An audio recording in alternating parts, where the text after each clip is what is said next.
kita lanjut lagi. Mas Dodi, kami butuh analisis Anda nih untuk memetakan kekuatan elektoral elit yang tadi Anda sampaikan. Boleh dipetakan, Mas Dodi? Oke, jadi kalau kita berbicara tentang silaturahmi dan kemudian di tingkat elit, kita itu kan mengenal istilah jembatan atau bridge yang itu bisa dilakukan oleh banyak tokoh dan organisasi. Tokoh militer dengan sendirinya, karena militer ini yang purnawirawan itu kan tersebar di semua partai. Itu sehingga kemudian itu menjadi strategis ketika mereka mencoba untuk melakukan negosiasi, kolaborasi dan seterusnya koalisi. Nah itu butuh jembatan-jembatan itu. Salah satunya adalah tokoh militer. Kalau kemudian ada di partai A, partai B, di tim A, di tim B, nah sesama militer itu kan mereka bisa menjadi lebih smooth untuk melakukan negosiasi. Itu juga bisa difungsikan oleh ormas, NU, Muhammadiyah, kemudian Perti dan seterusnya. Di sana ormas-ormas itu juga tersebar di banyak partai-partai politik.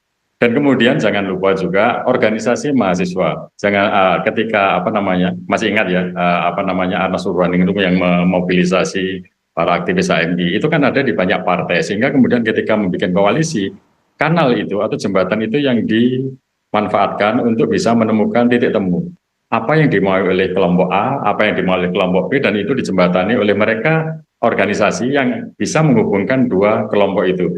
Oleh karena itu kemudian dalam konteks peristiwa yang mutakhir silaturahmi dengan para jenderal itu saya kira di sana itu kayak Korps Purnawirawan, kemudian ada Korps TNI AD, TNI AL, dan TNI AU yang purnawirawan, itu saya kira menjadi fungsi untuk bisa menjadi pelumas lah ketika melakukan negosiasi-negosiasi politik.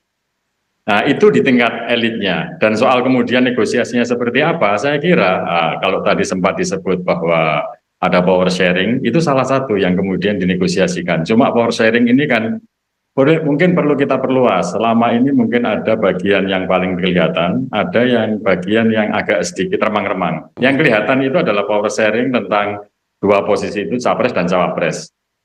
Kemudian power sharing lainnya adalah setelah pemilu kabinet, di sana itu ada banyak yang dibagi setelah menang. Nah, bagaimana pembagian itu? Dan setelah itu jangan lupa ada pembagian pengawasan proyek itu sendiri, dan setelah itu jabatan-jabatan yang ada di DPR, kemudian jabatan-jabatan yang ada di Pemda dan di kementerian. Sejarah sudah mencatat itu ya Mas Dodi ya? Sejarah sudah mencatat itu, dan saya kira kita perlu komplit untuk melihat itu. Sayangnya biasanya pembicaraan seperti itu ada di balik pintu, sehingga kita mungkin kalau Anda wartawan dari TV One itu bisa menginvestigasi apa saja sih yang insentif yang bisa ditawarkan oleh masing-masing kandidat itu, atau masing-masing tim, atau masing-masing koalisi. Nah di sana saya kira banyak yang menarik, dan itu tidak terbatas pada dua posisi saja, yakni presiden dan wakil presiden, tidak terbatas hanya pada kabinet saja, tetapi sampai kepada pejabat di kementerian, pilkada, kemudian undang-undang, kemudian juga proyek-proyek pemerintah. Saya kira semua itu perlu kita hitung, dan kita bisa mendapatkan matriks yang sangat kompleks, tetapi kemudian itu cara kerja politik Indonesia yang paling basic. Nah, yang kadang kita lupa, seolah-olah pertempurannya itu hidup mati, saling ejek, itu di tingkat masanya, di tingkat ininya lain, saya kira. Itu dia. Mas Gun? Sepakat dengan pernyataan Iya, yang disampaikan oleh Mas Dodi tadi kan sebenarnya variabel-variabel yang memang real ya. Contoh misalnya kalau kita bicara soal kontestasi, tentu bukan hanya bicara figur. Maksud saya akseptabilitas figur, bukan hanya bicara tokoh, tapi juga bicara mekanisme power sharing, bicara pembiayaan pemilu, dan itu turunannya banyak ya. Contoh misalnya bagaimanapun skema masing-masing partai yang berbeda-beda itu pada akhirnya kan yang dinegosiasikan. Apakah kemudian negosiasinya ketemu di tingkat elit dan punya rembesan ke bawah itu melalui basis struktur partai maupun relawan ya. Nah ini yang kemudian kita harus petakan bahwa elit itu memang tadi saya setuju menjadi bridging ya. Contoh misalnya menjadi jembatan ketemunya jangkar-jangkar, kalau bahasa saya jangkar itu tentu di elit. Kenapa di elit ini menentukan? Karena kan ini proses krusial untuk menentukan putusan, terutama menyangkut usungan. Dan untuk mengusung seseorang, sebut aja capres dan cawapres, variabel-variabel tadi pasti dinegosiasikan, baik di area terbuka seperti misalnya dapat publisitas politik media, atau di ruang tertutup yang sebenarnya hanya diketahui dipertukarkan lewat elit. Kalau kita bicara misalnya pertemuan yang dibuka ke publik seperti pertemuan dengan elit-elit, senior-senior tadi, kan saya setuju soal publisitas, karena dimensi publisitas itu 4 kan. Satu, munculnya goodwill, niat baik, ya. Kedua, respect. Yang ketiga, understanding, pemahaman. Kemudian yang keempat adalah popularitas. Itu kan yang di depan Empatnya. layar, Mas. Iya, yang di depan layar.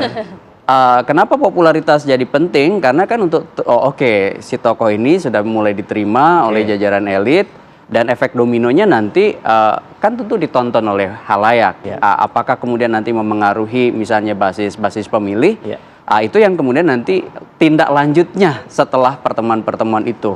Nah, sekarang pertanyaannya adalah, apakah kemudian untuk memastikan si tokoh ini berada di line up, ya, berada di, sebut aja capres, cawapres, itu dulu kan? Nah, untuk menuju situ kan tentu elitnya harus paham, sepakat. Baru kemudian apakah nanti bisa, sebut aja, melakukan political marketing, pemasaran politik ke basis, lewat sebut aja pendekatan basis komunitas, pendekatan misalnya berbasis demografi, psikografi, behavioral gitu ya, apa perilaku, kemudian area, sebut aja misalnya Indonesia kan luas, pendekatannya pasti juga berbeda-beda. Jawa, non-Jawa misalnya, kemudian kota, desa. Nah, semua kemudian ujungnya pasti kan suara. Nah, suara terus dihitung dari pergerakan si aktor pada saat sudah benar-benar real jadi pasangan. Apakah misalnya punya insentif elektoral? Ya tentu ke depan akan dihitung oleh semua pasangan untuk kemudian memenangi kontestasi. Termasuk juga cost yang tadi juga menjadi cost of entry, ya, biaya masuk gelanggang pertarungan, itu yang tidak semua orang punya. Maksud saya mungkin banyak orang baik, banyak orang berkualitas, banyak orang yang terkenal, tapi belum tentu punya satu tadi yang disebut dengan biaya masuk gelanggang pertarungan, baik melalui dirinya atau melalui circle yang ada di belakangnya. Baik jauh-jauh hari. Selatan kayaknya ya, Bas. Baik jauh-jauh hari ataupun di detik-detik terakhir gitu ya. Iya, dan itu sangat menentukan biasanya perubahan bandul-bandul politik. Elit berubah, terutama misalnya mengonsolidasikan sumber daya politik tadi, sekaligus penerimaan publik, bicara misalnya popularitasnya, akseptabilitasnya, elektabilitasnya. Jadi jangan anggap remeh, ini ketemu ini ketemu, itu kan cuma pensiunan gitu loh. Itu kan cuma partai ini, partai itu. Jangan-jangan ketemu itu ada sesuatu. Nah, itu dia. Kesini bawa sesuatu. Jadi kalau dalam hal politik tuh suuzon tuh penting justru ya. Husnuzon. Terima kasih banyak Mas Gun. Mas Dodi, terima Mas kasih Dodi, Mas. terima kasih Langsung juga dari sudah Yogyakarta, bergabung. terima kasih waktunya pagi ini. Sama-sama. Sehat-sehat semuanya Mas Dodi. Mas Gun. Dodi, selamat pagi. Selamat pagi Mas Arief, Terima Pak kasih, Marian. selamat pagi. Iya. Baik.